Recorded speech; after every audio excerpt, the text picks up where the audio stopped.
우리들의 영원한 영어쌤 이쌤입니다. 여러분 사랑합니다.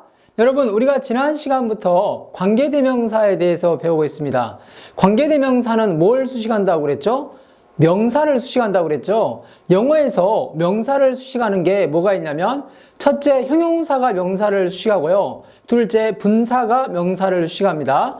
셋째, 부정사가 명사를 수식하고요. 그리고 지금 배우고 있는 관계대명사가 명사를 수식합니다. 명사를 수식한 것 중에 가장 긴 게 바로 관계대명사입니다. 그래서 관계대명사를 반드시 이해하셔야 된다고 그랬죠? 관계대명사를 이해하면 영어의 신세계를 보게 됩니다. 영어를 엄청 잘할 수 있다는 거죠. 그래서 중요하니까 여러분 집중하셔서 관계대명사에 대해서 배우시기 바랍니다. 지난 시간에는 전체적으로 관계대명사의 개념과 관계대명사의 종류, 그리고 관계대명사의 후에 대해서 배웠습니다. 오늘 이 시간에는 집중적으로 관계대명사 위치에 대해서 한번 배워보겠습니다. 지난 시간에 관계대명사 표에 대해서 배웠는데요. 이 표를 반드시 이해하셔야 됩니다. 관계대명사 앞에 오는 얘가 선행사라고 그랬죠, 여러분. 선행사는 사람이 올 수도 있고 동물, 사물, 그리고 사람, 동물, 사물 다 올 수도 있고요. 선행사가 없는 경우도 있습니다. 지난 시간에는 선행사가 사람이 오는 경우에 대해서 배웠죠. 사람이 오는 경우에는 주격일 때 who, 소유격일 때 whose, 목적격일 때 whom이나 who를 쓴다고 그랬습니다. 오늘 이 시간에는 선행사가 동물이나 사물이 올 때 위치를 쓰는데 그거에 대해서 한번 배워보겠습니다. 첫 번째, Tigers are not happy. 호랑이가 행복하지 않다, 이런 말이죠. 두 번째 문장은 They are in the zoo. 그들은 동물원 안에 있다, 이런 말입니다. 여러분, 동물원 안에 있는 호랑이는 정말 행복하지 않은 것 같아요. 선생님은 개인적인 생각으로 동물원이 없어져야 된다고 생각합니다. 왜냐하면 동물들은 본래 살던 장소, 자연에서 살아야 된다고 생각해요. 그래서 동물원에 가지 않습니다. 여러분, 그래서 동물원에 있는 호랑이가 행복하지 않다, 이 문장을 쓰려고 해요. 그러면 1번 문장과 2번 문장에서 이 tigers, 이 명사와 뒤에 있는 they, 이 they가 바로 타이거를 가리키죠. 그래서 이 두 개가 같은 겁니다. 두 문장이 어때요? 관계가 있는 거죠? 관계가 있습니다. 그리고 여기 있는 they, 대명사가 관계가 있습니다. 그래서 관계대명사 사용하면 됩니다. 이 문장을 한 문장으로 합치려고 해요, 여러분. 그러면 여기 있는 앞에 있는 이 명사를 선행사라고 그랬죠? 선행사가 동물이니까 뭘 써요, 여러분? 그 표 다시 볼까요? 선행사가 동물이니까 which, whose, which 이 세 가지 중에 하나 쓰면 되겠죠? 그런데 다시 봐볼까요? they가 주격으로 왔죠, 여러분. 그래서 주격으로 왔으니까 which를 사용하면 될 것 같아요. 그래서 한번 만들어 보겠습니다. 그러면 이런 문장이 될 것 같아요, 여러분. 그런데 이 문장은 어때요? 틀리다고 나왔어요. 왜냐하면 앞에 이 선행사가 있죠. 선행사 다음에 바로 관계대명사가 나와야 된다는 거죠. 그래서 이와 같은 문장이 되는 겁니다. 선행사가 나왔죠. 앞에 명사요. 그래서 이 명사 나왔고 바로 뒤에 관계대명사가 나와야 된다는 거죠. 여기 있는 they가 which로 바뀐 거죠. 그러면 which에 딸린 식구들이 쭉 와야 되겠죠. 그래서 이 식구들이 오는 겁니다. which를 적고 are not happy를 적는 게 아니에요. 중요합니다. 여러분, 은근히 이거 바꿀 때 헷갈리는 학생들이 많던데, 여러분, 이 명사 다음에 바로 관계대명사가 오고요. 이 they가 which로 바뀌었으니까 여기 딸린 식구들이 같이 오는 거예요. 식구들은 같이 따라다니는 거잖아요. 그죠? 그래서 여기 있는 식구들이 그대로 같이 오고요. 나머지 남는 것을 뒤에다 써주면 됩니다. 이거에 대해서 알아두시기 바랍니다. 다음으로 관계대명사 소유격 which에 대해서 알아보겠습니다. 첫 번째 문장이 This is the room, 이런 문장이 있고요. 두 번째 문장이 Its door is locked. 그래서 이걸 해석하면 문이 잠긴 방이다, 이런 말이죠. 여기에 있는 the room하고요. 여기에 있는 it는 it의 소유격이죠. 그것, 그것의 소유격입니다. 그것의 문이 잠겼다, 이런 말입니다. 그것이라는 거는 방이죠. 그래서 두 문장에서 the room 명사하고 it 소유격, 그것의 이 it를 관계대명사로 바꿔주면 되겠죠. 그래서 이런 문장이 되는 겁니다.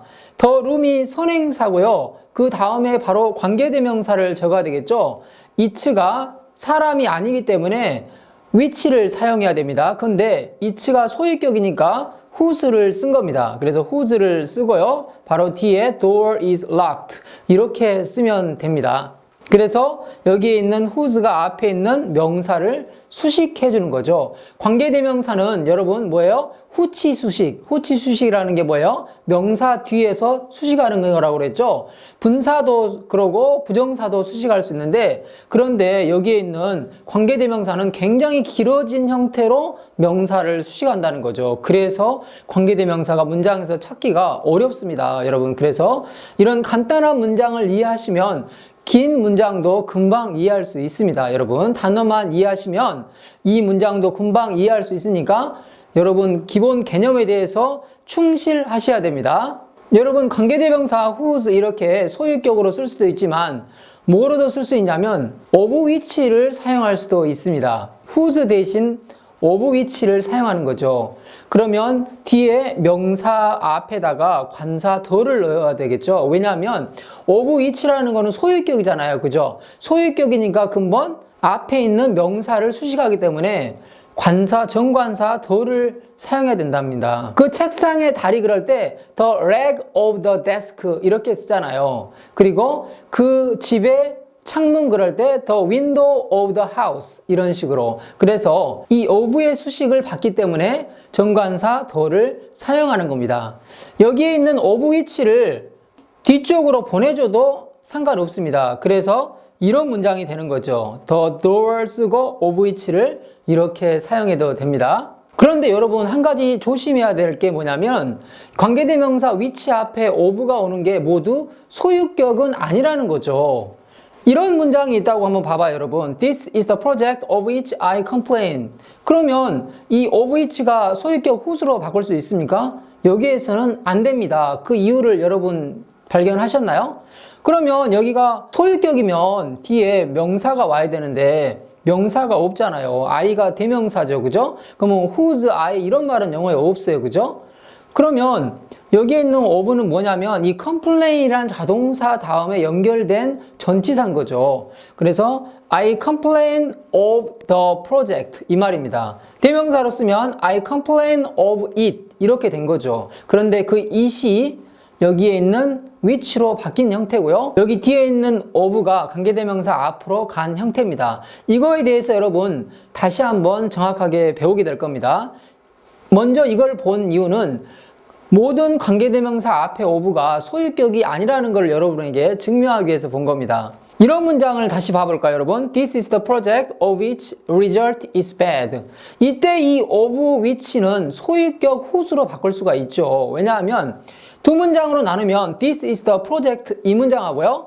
Its result is bad. 이렇게 두 문장으로 나눌 수 있는 거죠. 이건 프로젝트인데 어떤 프로젝트예요? 그것의 결과가 안 좋은 프로젝트인 거죠. 그래서 Its result is bad. 이 문장이 뒤에 하나로 합쳐진 겁니다. 그래서 of which 이때는 whose 바꿀 수 있다는 거죠. 자, 이 두 문장을 통해서 반드시 which 다음에 of가 소유격이 아니라는 것을 여러분에게 설명하기 위해서 이 예문을 든 겁니다. 여러분 이해하시겠죠?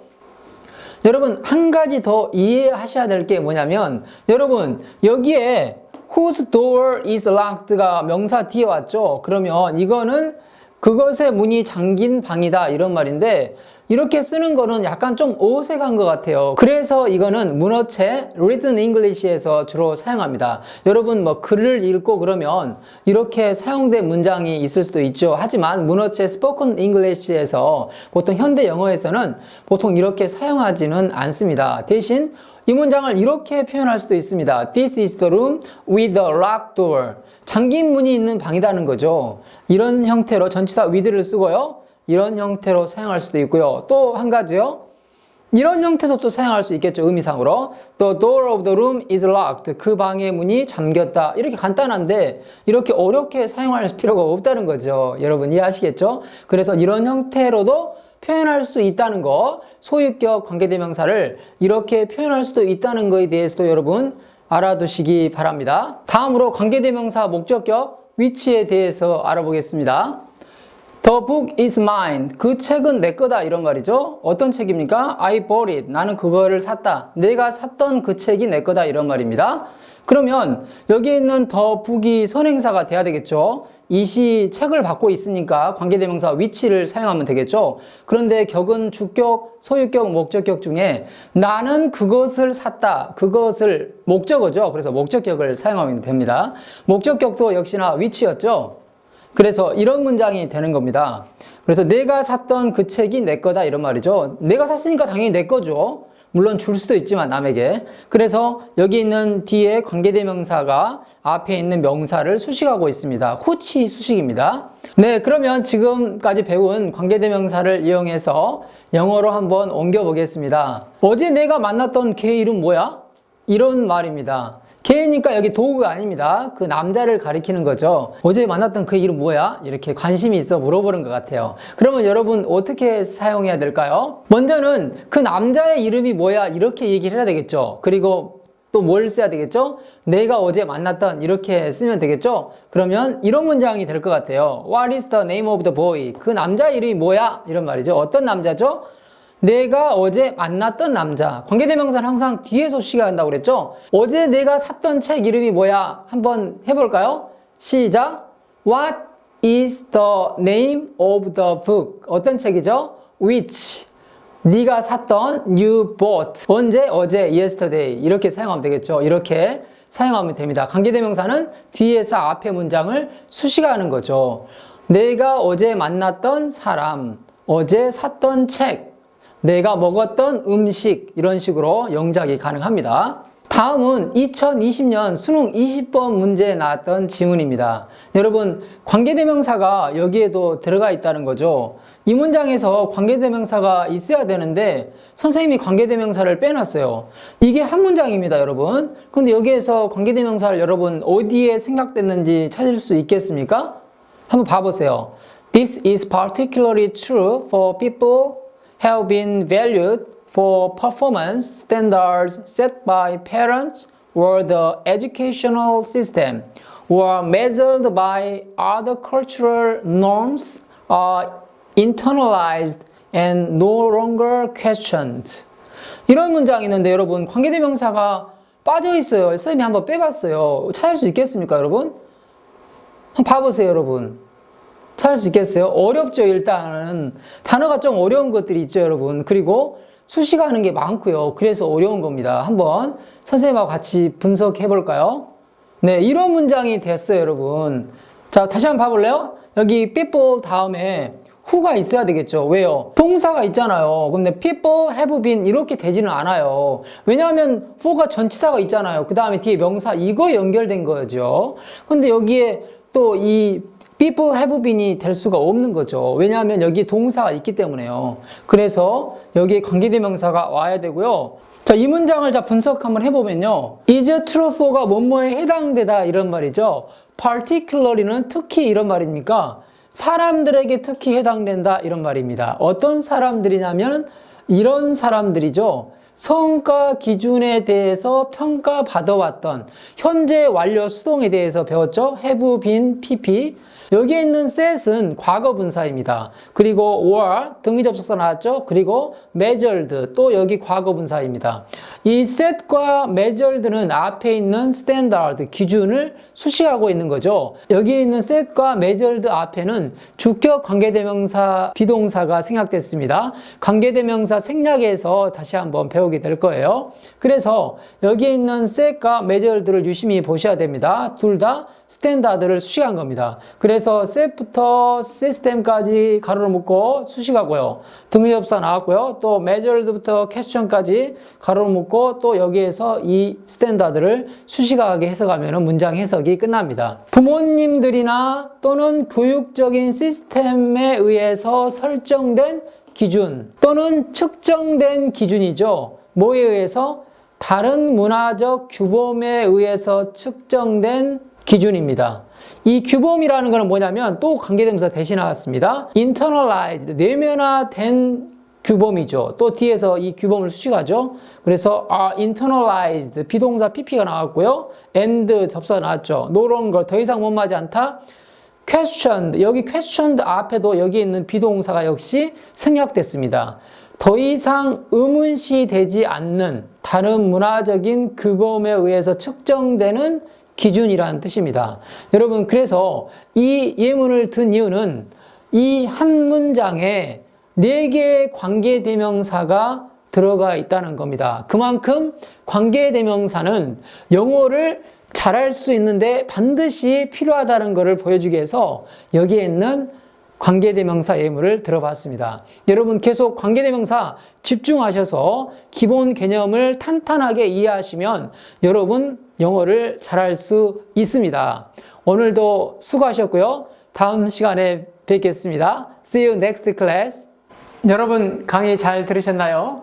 여러분들의 구독과 좋아요, 알람 설정은 저에게 큰 힘이 됩니다. 여러분 사랑합니다.